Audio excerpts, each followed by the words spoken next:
নমস্কার, সবাই কেমন আছেন? আমি সুপ্রিয়া নালিকুলের ছোট্ট একটা গ্রাম থেকে ভিডিও করছি।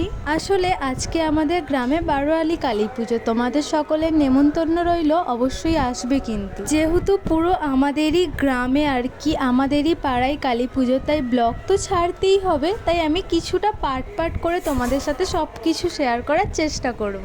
আর জানো তো, আমিও প্রত্যেক বছরই জল আনতে যাই, কিন্তু এবছরে শরীরটা একটু খারাপ থাকায় তাই আর জল আনা হয়নি। আর জানো তো, আমি জল ঢালতে যাইনি তো কি হয়েছে, আমার ভাই কিন্তু জল ঢালতে গেছে। আর ও কিন্তু পূর্ণিমা যাত্রীও, প্রতি পূর্ণিমাতে বাবা ভোলানাথের কাছে জল ঢালতে যায়। তাছাড়া আমার বোনেরা, আমার কাকিরা সবাই গিয়েছিল জল ঢালতে। আর আমার ব্যাকগ্রাউন্ডের গানগুলো একটু ইগনোর করো প্লিজ। আর ওই যে বক্সটা দেখলে, ওই বক্সটা প্রতি বছরই আমাদের পিছনে আসে বাজাতে বাজাতে, যাতে জলযাত্রীরা একটু আনন্দ উপভোগ করতে পারে। নেক্সট ভিডিও তাড়াতাড়ি আসছে, ততক্ষণের জন্য টাটা, রাধে রাধে।